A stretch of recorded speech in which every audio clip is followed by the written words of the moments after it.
Hello, and welcome in to another edition of the Tech in 10 post-game show from the Ruston Daily Leader. I am sports reporter Matt Belinson, coming to you after a 51-7 loss for the Louisiana Tech Bulldogs against the UTSA Roadrunners. The worst Conference USA loss in program history.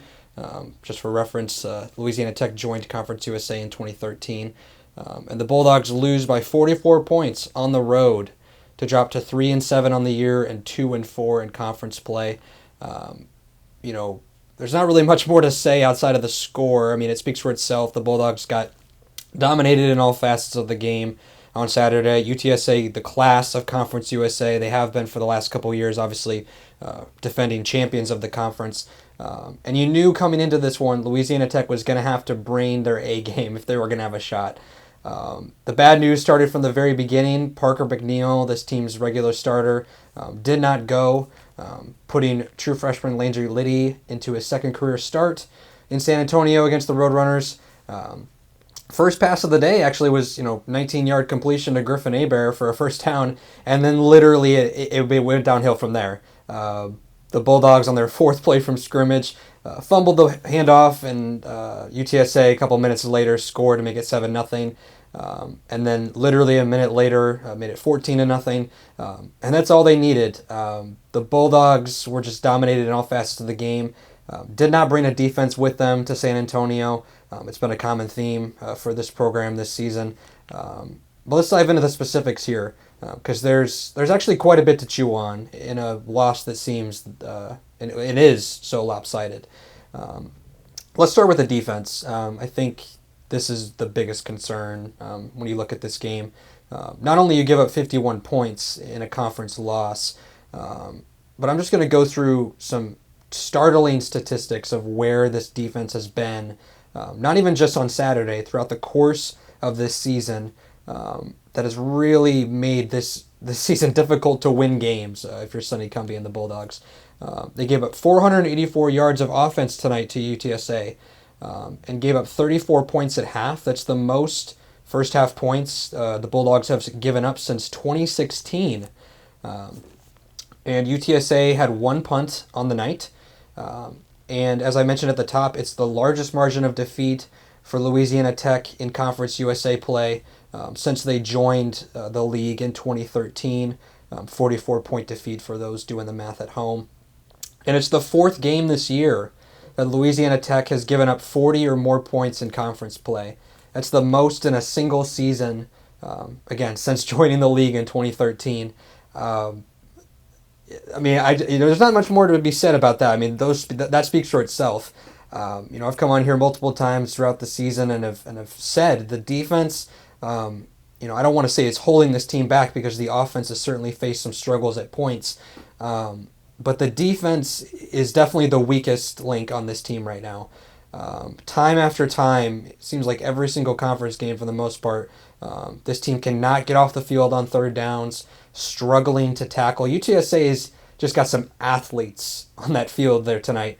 And I tweeted out during the game, it seems like almost every single offensive possession, not only was Louisiana Tech running behind you at UTSA playmakers and tackling them, but they weren't even making the initial tackle till probably 5 or 6 yards past the line of scrimmage. UTSA, that program is running on all cylinders right now, obviously with a veteran quarterback, veteran playmakers on the outside. You got some pretty good running backs there.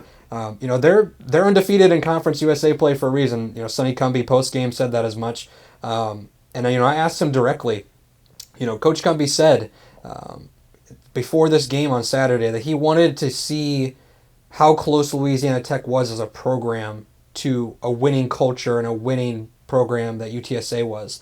And he wanted his players to kind of view this game as this is a team that knows how to win. They've won over the last 3 years at a consistent level, and they are the cream of the crop of this league right now. They're obviously leaving the conference after this season, but they're here right now, and they look to be on their way for a back-to-back Conference USA championship before they leave. And I asked Coach Cumbie directly after the game. I said, when you lose by 44 points, is this as big of a wake-up call as you can get for a program that you said, you want to emulate, you want to eventually become. And he said there was no doubt. He said that the Bulldogs have a long way to go in a lot of different areas if they're ever going to get to you at UTSA's level. And Coach Cumbie said it himself. He and his coaching staff, they believe that they can get the Bulldogs back to prominence, that they can get them back to bowl eligibility, that they can get them back to the top of Conference USA. But as we sit here tonight, after a 51-7 loss, that road seems to be longer than I think most Bulldog fans are willing to accept. Obviously UTSA, they've done this to a lot of teams this season. Maybe not by this scoring margin, but they've beaten everyone in conference that they've played. So losing to them, on the surface, just at face value, is not the worst in the world. However, losing by 44 points on the road, which are now 0-6 on the road, the Bulldogs are, I think it just opens the eyes of maybe even those that thought, hey, first year head coach, next season we're really going to get things rolling. And they certainly, you certainly can. You still got 2 games left to show some signs of progress. But I think tonight really emphasized just how far away Louisiana Tech is to building an entire roster, to building an entire culture of winning at UTSA's level. Particularly on the defensive side, for a defensive unit that's made up with a lot of veterans, defensive line has obviously gone through some injuries. You're obviously missing, Tyler Grubbs out there as a veteran linebacker. But there's a veteran secondary that's out there. Lots of experienced transfers that came into this program. You still got B.J. Williamson back there. And including tonight and throughout the season, this defense has just not shown up to play.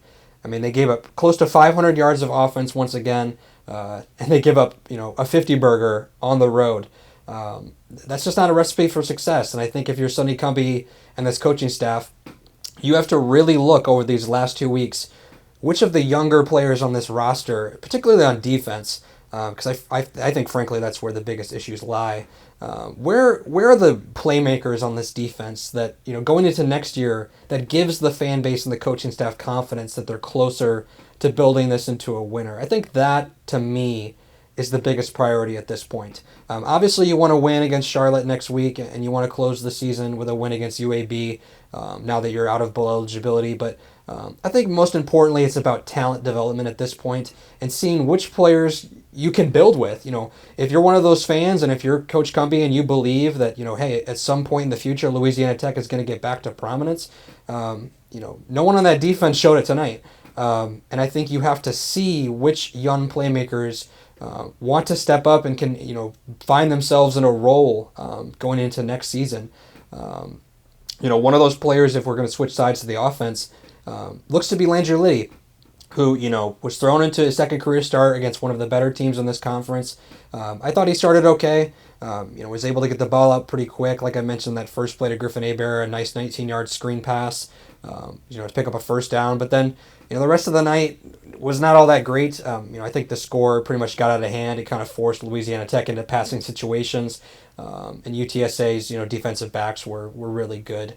That being said, Liddy did miss a couple passes. He threw 2 interceptions on the night, overthrowing a couple guys, and then was eventually, taken out for Jack Turner once the score became, pretty out of hand. So there's not a whole lot to take away from Landry Liddy tonight. Finished with 138 passing yards and a touchdown pass to Smoke Harris as well. The performance, like I said, it comes in a game where you really were pretty much chasing the entire way. You never really got to see him command a complete offense. It was pretty much you went for it on pretty much every fourth down you had. And passing situations became the theme of the night. And so, obviously his red shirt is gone. And so, now you have one less year with Landry Liddy. Which I think, going into the year, I was an advocate that I think they should have just played him. After the FIU game, I thought he should have just played the rest of the year. But obviously now the red shirt is burned either way, so it's kind of a moot point.